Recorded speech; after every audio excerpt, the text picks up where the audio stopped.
Lihat apa yang ada di sini. Haiwan, bermacam haiwan.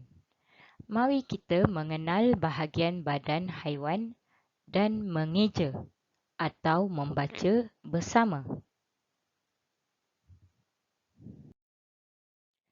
Gambar apa ini? Ini ialah gambar gajah. Apa bahagian badan yang terdapat pada gajah? Boleh awak semua namakan? Bahagian yang paling besar pada gajah ialah badan. Ya, betul. Eja badan. B-A-D-A-N dan badan. Okey.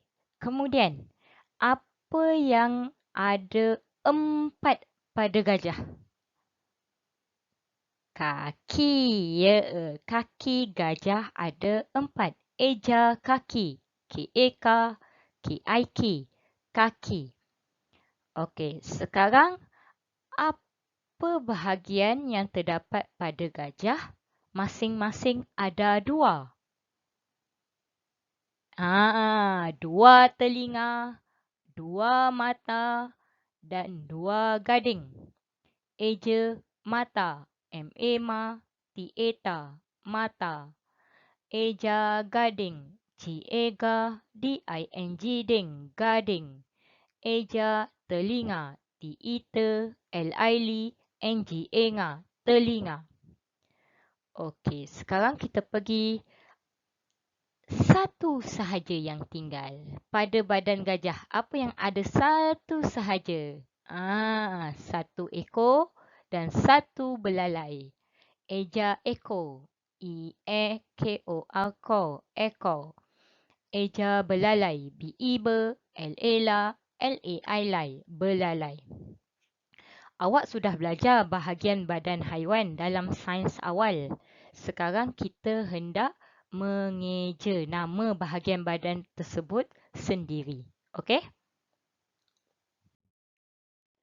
Okey, kita masih lagi binatang di darat ataupun haiwan di darat. Haiwan apakah ini? Harimau. Apa bahagian badan yang terdapat pada harimau yang belum kita belajar pada gajah tadi? Tadi gajah ada badan, 4 kaki, 2 telinga, 2 mata, 2 gading. 1 ekor, 1 belalai. Apa lagi bahagian badan yang belum kita sebut? Jom.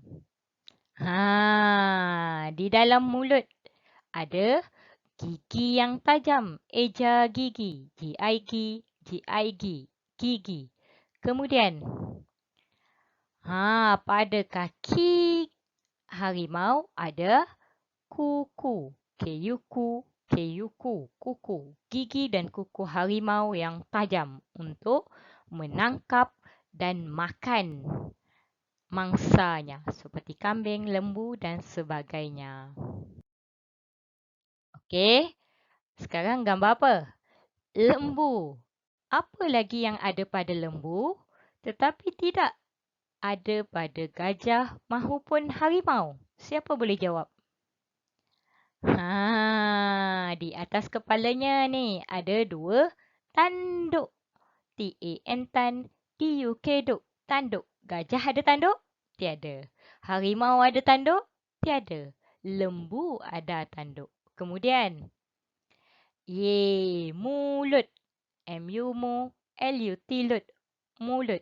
Gajah dan harimau juga ada mulut.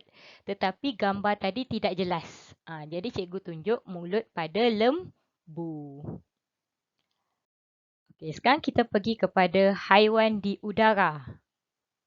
Kita sudah tengok haiwan di darat seperti gajah, harimau dan lembu. Sekarang haiwan di udara ialah rama-rama. Apa bahagian badan yang terdapat pada rama-rama?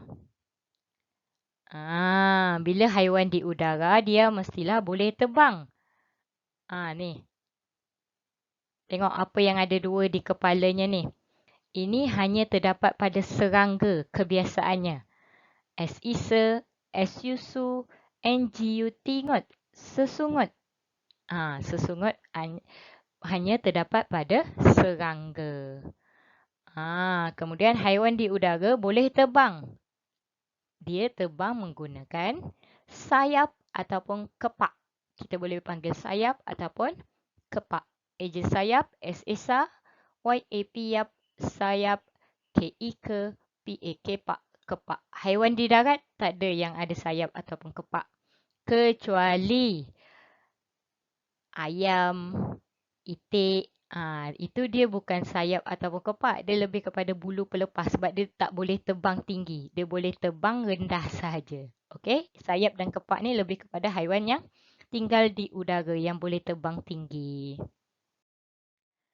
Apa yang terdapat pada burung? Sayap kita dah belajar. Kepak kita dah belajar. Ekor pun kita dah belajar. Apa yang berbeza, yang lain pada burung yang belum kita belajar? Ya, mulut pada burung, mulut binatang yang tajam seperti ini, kita tidak panggil mulut. Kita panggilnya sebagai paruh. P-A-R-U-H, roh. Paruh. Ada juga terdapat pada itik, ayam, paruh. Mulut dia yang tajam tu kita panggil sebagai paruh. Okey, sekarang kita pergi kepada haiwan di dalam air. Apa perbezaan pada haiwan di dalam air? Haiwan di dalam air boleh berenang. Jadi, apa yang membantu dia untuk berenang? Sirip pada bahagian badan dia di tepi-tepi ni. Sirip dan ekor membantu haiwan di dalam air seperti ikan untuk berenang. Eja sirip, S-I-C-R-I-P, rip, sirip. Kemudian apa lagi yang terdapat pada bahagian badan ikan? Sisik. Ni sisik. Sisik ini keras, okey? Dia berfungsi sebagai pelindung kepada ikan. Kalau ada ikan yang lebih besar atau binatang lain yang hendak makan ikan, sisik yang keras ni sebagai pelindungan kepada dia. Okey? S-I-C-S-I-K, sisik. Okey, tamat. Itulah bahagian badan haiwan yang telah kita belajar. Cikgu hendak awak mengeja sekurang-kurangnya 5 bahagian badan haiwan secara sendiri. Buat video, rakam, eja sendiri. Bagi mereka yang masih belum boleh mengeja sendiri, boleh tengok pada buku ataupun tengok pada kertas perkataan tersebut dan eja. Okey, boleh faham? Selamat mencuba.